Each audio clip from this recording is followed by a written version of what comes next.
Welcome back to the Deep Dive, where we like to take the topics you've been meaning to explore and we'll dive deep. Got it. Today, we're cracking open Robert Greene's The 48 Laws of Power. Okay. Specifically, Law 20, do not commit to anyone. Hmm. Now, on the surface, this might sound a bit ruthless, maybe even lonely, but stick with us, because we're about to uncover how strategic non-commitment can actually be your secret weapon for, well, gaining more power. Oh, I like this already. Right. Yeah. What's fascinating about this law is it challenges that conventional wisdom, Hmm. that loyalty and unwavering dedication are the keys to success. Mhm. Instead, it argues that by holding back, Okay. by carefully choosing where you invest your energy and allegiance, Yeah. you actually gain leverage. Hmm.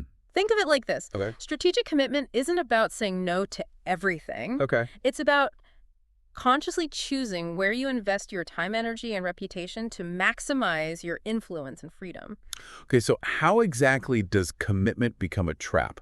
I can see how going all in on the wrong person or project could backfire. Yeah. But isn't commitment usually seen as a positive thing? Well, think of it this way. Okay. Imagine hitching your wagon to a rising star, someone you believe in wholeheartedly. Okay. But then, for whatever reason, that star burns out. Oh. Their failure becomes your failure.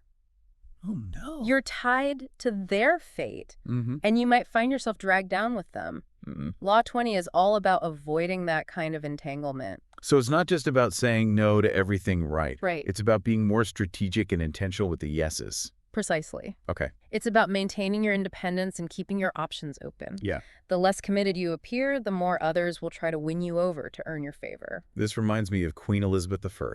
Oh, yeah. History remembers her as this incredibly powerful ruler, Right. and she never married. Exactly. I remember reading how she used her unmarried status as a political tool, Oh, keeping potential suitors and entire kingdoms on their toes. wow. Can you imagine? Oh, she was a master of this law. Really? By remaining uncommitted, she created an aura of mystery and desirability. Mm. She kept everyone guessing, Oh, wow. forcing others to invest more to gain her favor. Yeah. This, in turn, allowed her to maintain control and ultimately strengthen England's position. Wow, what a power move. This principle can be applied in negotiations or even personal relationships. Oh, interesting. Sometimes holding back a little can make you a lot more desirable. It's like that saying, you want what you can't have. Exactly. She basically turned herself into the ultimate prize. Yeah. But didn't she make any enemies with this approach? I mean, turning down a king's proposal has to ruffle some feathers. Of course, there were risks involved. Yeah. But Elizabeth understood that strategic non-commitment wasn't about being passive or aloof. Hmm. It was about actively shaping perceptions and creating a sense of competition. So being in control of the narrative. Exactly. She strategically used her uncommitted status to create intrigue and make herself the most sought-after power player on the European stage. Okay, so I get how this worked for a queen in the 16th century, Yeah. but is this really applicable in our modern world? Absolutely. Okay. Elizabeth's masterful non-commitment wasn't a tactic limited to monarchs. Right. Think about how top athletes today leverage the same principle. Okay. They often avoid signing long-term contracts right away, keeping their options open and fueling competition among teams vying for their talent. So you're saying that in a job negotiation, I shouldn't jump at the first offer, even if it seems pretty good? Not necessarily. It's Yeah. not about being difficult or playing hard to get. Right. It's about understanding your value and not letting eagerness cloud your judgment. By remaining somewhat uncommitted, you create a sense of scarcity, which can increase your perceived value and ultimately lead to bigger opportunities. Interesting. I never thought of it that way. It feels a bit counterintuitive, Yeah. but it makes sense. Right. It's like you're saying that sometimes holding back a little can actually make you more desirable and ultimately give you more control. Exactly. Right. And this principle applies to the workplace as well. Oh, how so? Think about it. If you're the person who's always overcommitted, always saying yes to every project, Yeah. you become predictable and are frankly a little less valuable. So it's more about choosing your battles wisely. Exactly. You're saying we should be the ones in the driver's seat when it comes to our commitment. Precisely. Okay. It's about making others work for your commitment, not the other way around. Think of yourself as a valuable resource. Okay. And your commitment as a strategic investment. That's a really empowering way to think about it. Right. It flips the whole power dynamic on its head. Exactly. So if I'm understanding this correctly, Law 20 isn't just about playing hard to get. Right. It's about being strategic and discerning with your commitments. You're absolutely right. Okay. It's about recognizing that your time, energy, and reputation are valuable resources that should be invested wisely. Okay. I'm starting to see the real depth to this. Yeah. We've gone from queens and athletes to modern workplaces. And I'm sure there's even more to unpack here. Oh, definitely. I'm ready to keep diving deeper into this. Great. All right, so we've established that strategic non-commitment can be a powerful tool, Yeah, but it's also a bit of a balancing act. it is. How do we actually put this into practice without sending the wrong message? Yeah, that's a great question. I mean, there's a fine line between being strategic and just seeming, well, flaky. That's a great point. Nobody wants to earn a reputation for being unreliable or untrustworthy. Right. And that's where the real art of this law comes in. Mastering the nuances of strategic commitment. Okay, I'm all ears. Okay. Give me some tangible tips on how to walk that line. Sure. How can we be discerning with our commitments without burning bridges or appearing aloof? Well, the first and perhaps most important tip is to master the art of saying no gracefully. No. You don't have to commit to everything that comes your way. Right. Remember, every time you say yes to something, you're implicitly saying no to something else. Perhaps something more aligned with your goals. That's easier said than done for a lot of people, myself included. I agree. Any advice on how to politely decline without coming off as rude or dismissive? Yeah, Especially in a work setting, you don't want to damage relationships. absolutely. Honesty and transparency are key. Okay. When declining a request, try to briefly explain your reasoning without making excuses. And whenever possible, offer an alternative solution. Okay. Maybe you can suggest someone else who might be a better fit for the task. Yeah. Or perhaps you can propose taking it on at a later date when your schedule is less packed. So, for example, instead of saying, sorry, I'm too busy, Yeah. I could say something like, I'm currently swamped with another project, but I could take a look at that next week. Or maybe Sarah would have some bandwidth to help out sooner. Exactly. That's a perfect example of a polite and professional way to decline while still demonstrating your willingness to contribute. Okay, perfect. Another crucial tip is to be upfront about your expectations and limitations. You mean like setting boundaries before fully committing to anything? Precisely. Awesome. Before saying yes, clearly outline your availability, your role, and the scope of your involvement. Yeah. This prevents misunderstandings down the line and ensures that everyone is on the same page from the outset.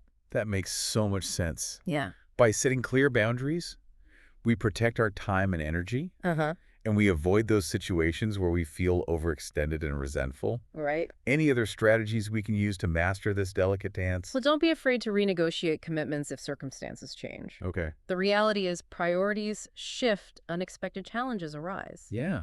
And sometimes we simply need to reassess our commitments. So it's okay to go back to someone and say, hey, remember that thing I said I'd help with? Well, things have shifted, and I need to adjust my involvement. Yes. But remember, approach these conversations with honesty and transparency. Right. Explain why you need to adjust your commitment. And whenever possible, propose an alternative solution. Yeah. Could you delegate part of the task? Could you adjust the deadline? The key is to be proactive and communicate openly.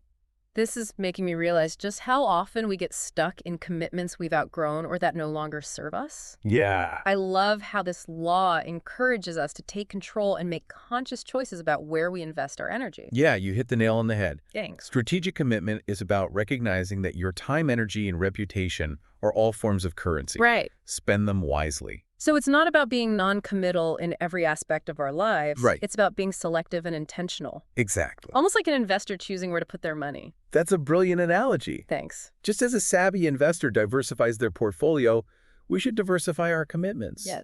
Ensuring that we're not overexposed in any one area. This has given me so much to think about already. Yeah. And I bet our listeners are starting to see how these seemingly abstract laws of power can actually be applied to their everyday lives. I hope so, because next we're going to tackle the potential downsides of non-commitment and how to avoid them. Okay. Because as you mentioned earlier, there's a danger in taking this too far and appearing aloof or unreliable. Right. It's all about finding that sweet spot. Okay. I'm definitely ready to delve into that. We'll be right back to discuss how to stay engaged while still maintaining strategic distance. Sounds good. Okay, we're back and ready to tackle the potential downsides of non-commitment. All right. I'm really curious about this sweet spot you mentioned. Yeah. How do we walk that line between strategic non-commitment and just seeming flaky or unreliable? Well, it's a delicate dance, for sure. Okay. If you're constantly backing out of agreements Yeah. or avoiding taking a stand, Yeah. people will start to see you as someone they can't count on. Yeah. And that lack of trust can be incredibly damaging, especially if you're trying to build relationships or advance in your career. So it's not enough to just say no gracefully or set clear boundaries. Right. We also have to show up in some way. Exactly. It's about finding that balance between holding back and staying engaged. Okay. Think of it like this. You're on the dance floor, you're interacting with your partner, Yeah. you're following the rhythm, Yeah. but you're also leading, have the pace, Back. and choosing the steps. Okay. I'm picturing it. Yeah. So I'm not just standing in the corner refusing to dance. Great. Yeah. But I'm also not letting my partner drag me around the floor doing whatever they want. Exactly. I'm maintaining a sense of autonomy while still participating. That's a great way to put it. Yeah. It's about demonstrating that you're present, you're involved, but you're also not blindly following along. Yeah. You're making conscious choices about how you participate. This reminds me of something we talked about earlier, Warren Buffett and his investment strategy. Yeah. He's obviously incredibly successful, but he's also known for being very cautious and deliberate. Right. He doesn't just jump into any deal that comes his way. That's a perfect example. Oh. He's clearly committed to his work and to building his empire, but he also maintains a level of detachment that allows him to make strategic decisions without being emotionally tied to every outcome. So it's almost like having a secret escape route, even when you're seemingly all in. Yeah. You're invested, you're engaged, Yeah. but you're also not putting all your eggs in one basket. Exactly. You're preserving your freedom to maneuver, to adapt, and to pivot if necessary. This is really making me think about all the different areas of my life where this applies. Mm-hmm. Not just work, but also personal relationships, friendships, Yeah. even just my commitments to myself. It's a powerful lens through which to view your choices and your interactions. Wow. By consciously choosing where you invest your energy, you reclaim control over your life and your destiny. So to wrap things up, what's the key takeaway you want our listeners to remember about Law 20? This power comes from independence. By strategically choosing your commitments, you become the architect of your own path. What a powerful message. Right. And I think we've given our listeners a lot to ponder. For sure. What's one final thought-provoking question they can ask themselves as they reflect on this law? What commitments in your life are truly serving you? Yeah. And which ones might be holding you back from reaching your full potential? Wow, that's a great one. Yeah. With a call to action. Yeah. A reminder to take stock of where we're investing our energy and to make sure those commitments align with our values and our goals. It's an invitation to step into our power and to create a life that is truly our own. I think that's a perfect note to end on. Thank you so much for this insightful deep dive. I know I've personally learned a lot, and I'm sure our listeners have too. It's been my pleasure. Always happy to explore these fascinating laws of power and how they can be applied to our modern lives. And to our amazing listeners, thank you for joining us on this journey. Keep those minds sharp, and we'll catch you on the next deep dive.